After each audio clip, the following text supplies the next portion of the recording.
اكتر اكله بتشدنا واحنا ماشيين في الشارع الكبده الاسكندراني. على قد ما هي طريقتها بسيطه جدا، لكن لو عملناها بالطريقه الاصليه هتطلع معاكي احلى كتير من اي مطعم او عربيه كبده. النهارده هقدمها ليكم بطريقه المطاعم وعربيات الكبده، وبجد نتيجه الوصفه دي هتبهركم.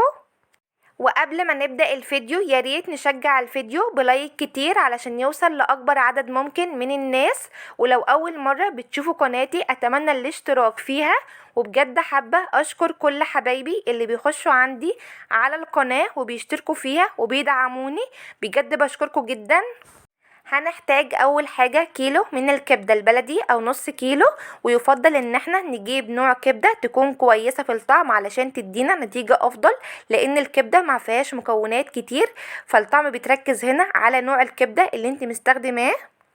تاني حاجة الكبدة مش بنغسلها ولا بنجيب عليها سقطة مية، لان احنا لو غسلناها الكبدة هتشيل زفارة، ودي حاجة مش مرغوب فيها. كمان الكبدة لو اتغسلت هتضيع القيمة الغذائية بتاعتها.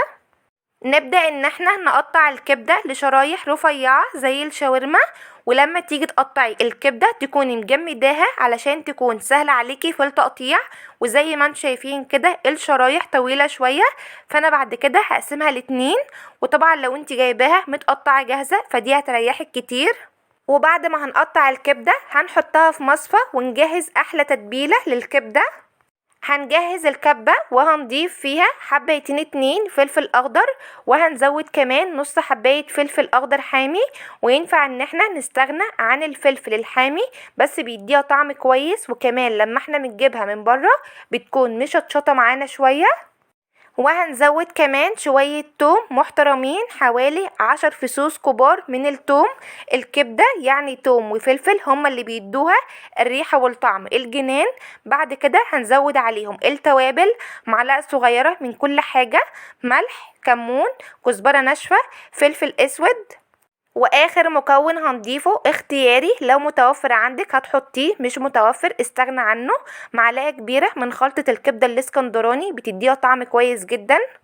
وبعد كده هناخد التتبيلة دي ونضربها في الكبة كويس، وبعدين هنفضيها في طبق وننزل عليها ربع كوباية من الزيت ونقلبهم مع بعض كويس جدا. والتتبيله دي ينفع ان انت تعملي منها كميه كبيره وتحطيها ببرطمان، وتحطي على وش البرطمان شويه من الزيت كماده حافظه، وتدخليه عندك التلاجة.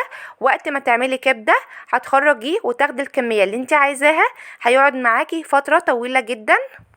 نرجع بقى للكبدة، هناخد من التتبيلة دي نص الكمية هننزلها عليها ونقلبها كويس، وبعدين هنسيب الكبدة لمدة 10 دقايق علشان تتبل معانا وتاخد طعم كويس. والنص التتبيلة التاني هقول لكم دلوقتي هنعمل فيه ايه. ولو ما عندكيش كبة تنعمي فيها التوم والفلفل عادي جدا، اعمليه في الهون. وبعد ما الكبدة اتبلت معانا هنحضر بقى صينية او جريل او طاسة، اهم حاجة تكون واسعة والنار تكون عالية، وهننزل فيه شوية من الزيت يسخنوا معانا كويس جدا. بعد كده هننزل بقية كمية التتبيلة ونقلبها كده لغاية ما تتشوح معانا كويس. وفي الوقت ده شموا بقى احلى ريحة كبدة رغم ان احنا لسه محطناش الكبدة. وننزل بقى الكبدة ونفردها في الجريل ونسيبها لمدة دقيقة لغاية ما تتشمع، وبعدين نقلبها من تحت. والنار بتكون عالية علشان الكبدة ما تنزلش المية بتاعتها وتنشف منك. ولو الجريل او الطاسه اللي انت مستخدماه صغير فهننزل الكبده على مرتين علشان الكبده ما تكونش على بعضها وتنزل الميه بتاعتها. نبدأ نقلب الكبده علشان تتشمع، وشايفين الكبده ما نزلتش ولا سقطة ميه علشان النار عندها عاليه وكمان الطاسه واسعه. الخطوه دي مهمه جدا، لازم ان احنا نحبس السوائل في قلب الكبده علشان تفضل طريه معانا وطعمها كويس. وبنسيب الكبدة على النار لمدة 10 دقايق مش اكتر من كده علشان ما تنشفش معاكي، ونفضل نقلب فيها من وقت للتاني. وبعد مرور 5 دقايق من التسوية هننزل عليها بمعلقة كبيرة من الخل لما بينزل على التوم بيدي ريحة حلوة جدا. وبعد كده هننزل عليها ب4 حبايات كبار من الفلفل الاخضر ونقلبهم مع بعض كويس، ونسيبهم كمان لمدة 5 دقايق علشان الفلفل يستوي مع الكبدة.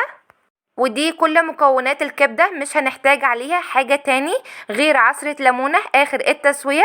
شايفين قد ايه طريقتها بسيطة وكمان مكوناتها بسيطة جدا، بس الطعم والريحة حكاية بجد. بعد ما الكبدة استوت معانا هنضيف عليها عصير ليمونة كاملة بيديها طعم حلو جدا، بس الليمون بنضيفه بعد ما بنطفي النار وتكون الكبدة جاهزة معانا على التقديم.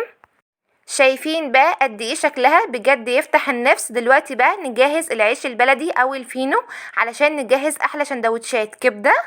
عايزاكوا بقى تجربوا طريقة الكبدة دي وتقولوا رأيكم تحت في التعليقات.